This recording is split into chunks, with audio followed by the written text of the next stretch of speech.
Na exposição Cláudia Andujar no Lugar do Outro, uma produção menos conhecida da fotógrafa que ficou famosa por seu registro dos índios Yanomami. Cézanne, Monet, Delacroix e outros grandes mestres franceses estão na mostra Arte da França, que passa por 200 anos da produção artística no país.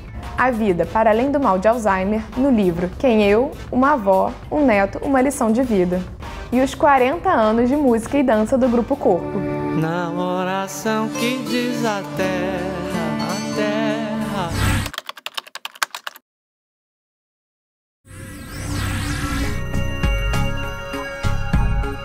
Eu cheguei no Brasil em 1955. Eu vim no Brasil porque minha mãe veio morar aqui. Ela não era brasileira, não, mas se casou aqui. Então, eu na época estava nos Estados Unidos e eu decidi vir aqui para visitá-la. Pouco tempo depois que cheguei no Brasil, eu decidi que eu queria ficar assim um bom tempo aqui. Não sabia bem quanto, como, tudo isso, mas eu criei primeiro uma empatia muito grande pelo povo brasileiro. É isso que me fez criar raízes aqui.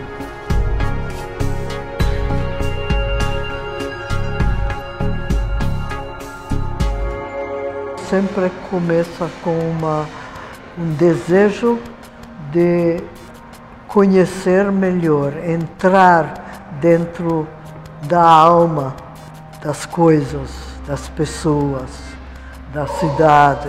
Em muitos casos, nesses primeiros tempos, não?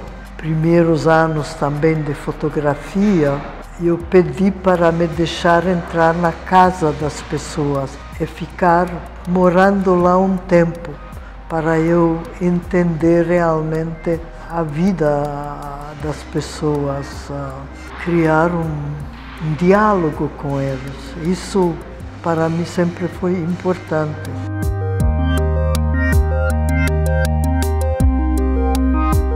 Realmente esse trabalho, como está sendo mostrado aqui, depois da revista Realidade, por exemplo, ficou assim um pouco colocado de lado para um outro momento da minha vida, que é hoje. Em 2015 eu vou oferecer ao público brasileiro o que tentei entender sobre o Brasil.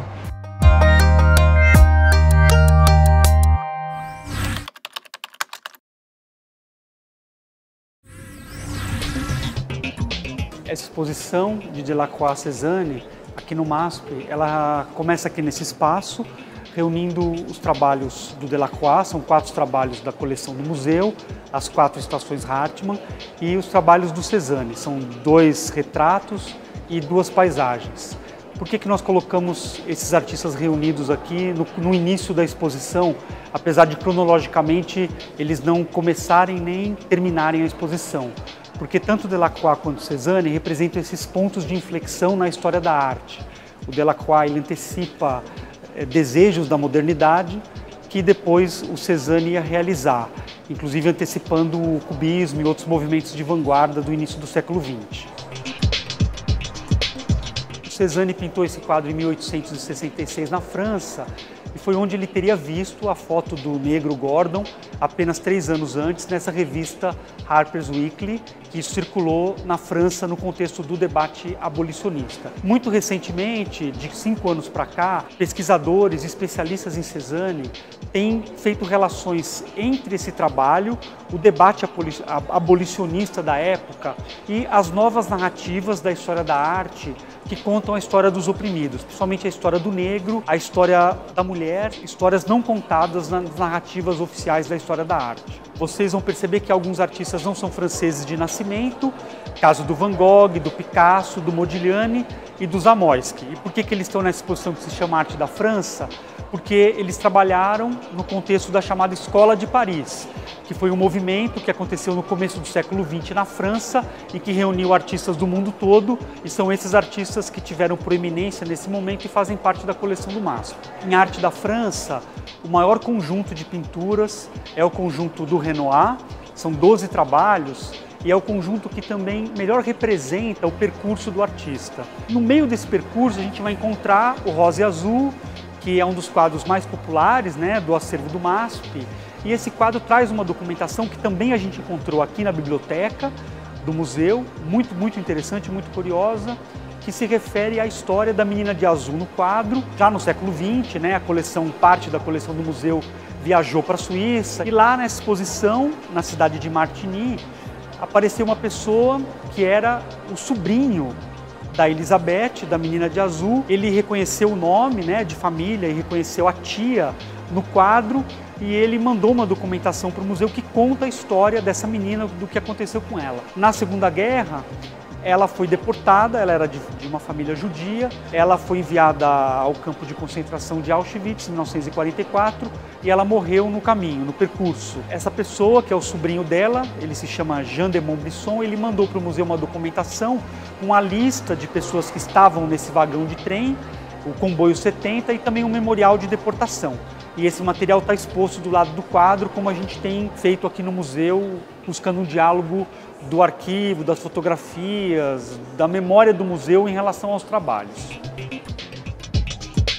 Aqui nós estamos vendo o conjunto dos 4 trabalhos do Jean-Marc Nattier, que são os trabalhos mais antigos da exposição, cronologicamente falando. Eles são de 1750. É uma série, né, que inclui esses 4 retratos chamados Fogo, Água, Terra e Ar. Essas 4 telas ficavam expostas em Versalhes e durante a Revolução Francesa elas foram expropriadas e sumiram do palácio. Depois, já no século XX, elas reapareceram já no mercado de arte e elas foram compradas pelo Assis Chateaubriand na Galeria Wildenstein. Em 1957, durante uma das exposições internacionais do MASP, o ministro da Cultura da França na época, que era o André Malraux, sugeriu veementemente que esses quadros pudessem ficar na França em troca de outros trabalhos. No entanto, isso não foi possível porque os quadros já eram tombados pelo patrimônio histórico brasileiro e eles tiveram que voltar ao museu.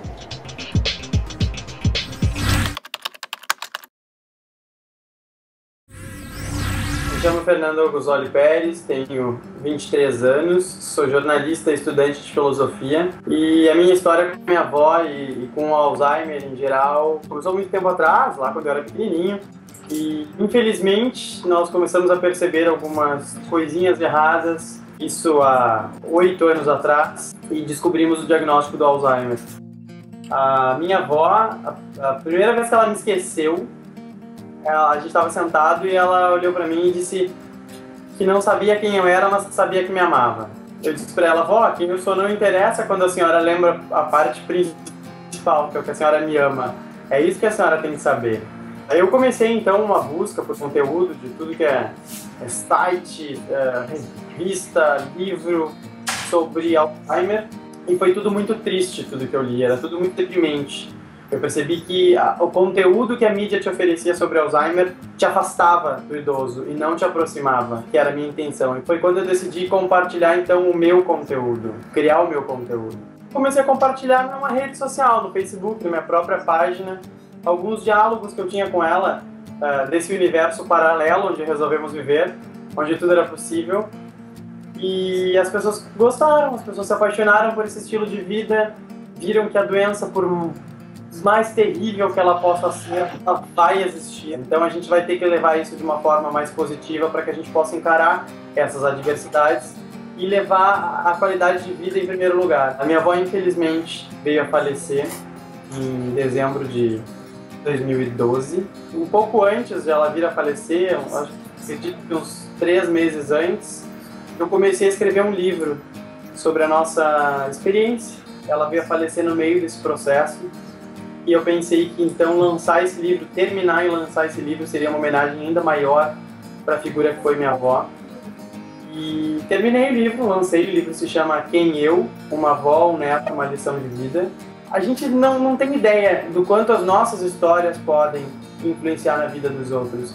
E isso é muito interessante que as pessoas saibam. Por isso que eu sempre incentivo, compartilhem boas histórias. Porque nem sempre a gente vai saber o resultado que elas vão ter na vida dos outros, mas elas vão ter algum resultado.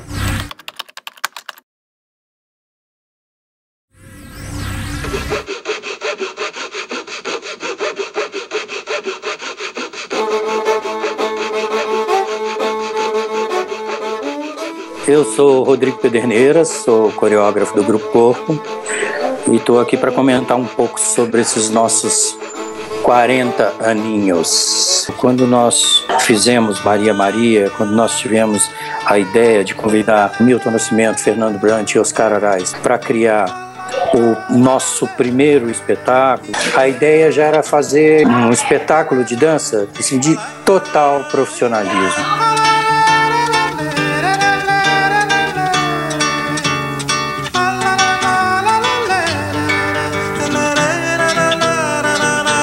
Foi um dos grandes sucessos nacionais. Isso catapultou a companhia.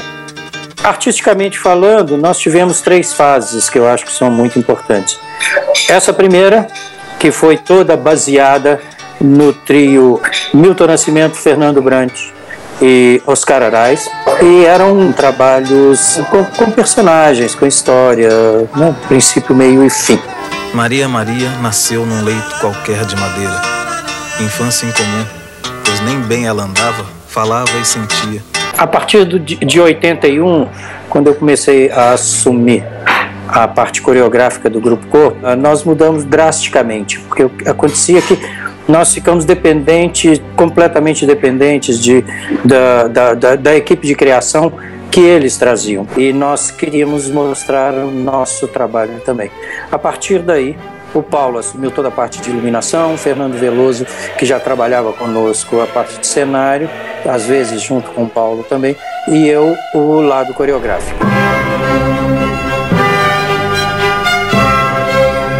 Os anos 80 correram mais ou menos assim, e que nós trabalhamos sempre sobre música erudita, no tipo de música que eu escutava realmente.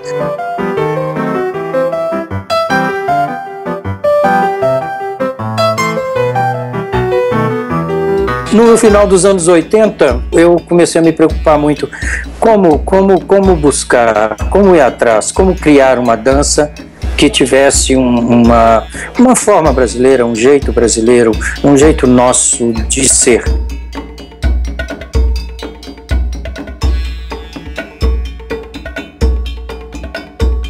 A partir daí, nós começamos a desenvolver uma linguagem que se tornou mais tarde o que se chamou a linguagem do Grupo Corpo, que eu acho que é muito conhecida, e para isso, obviamente, a partir daí também nós continuamos a convidar músicos, principalmente músicos e compositores de música popular brasileira. Bom, isso ocorreu durante os anos 90 e a partir dos anos 2000 a gente perdeu um pouco essa preocupação, mas eu acho que isso já estava muito arraigado também.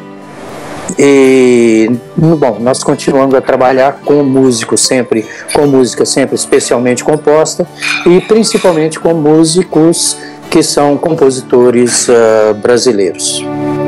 Na oração que diz a terra,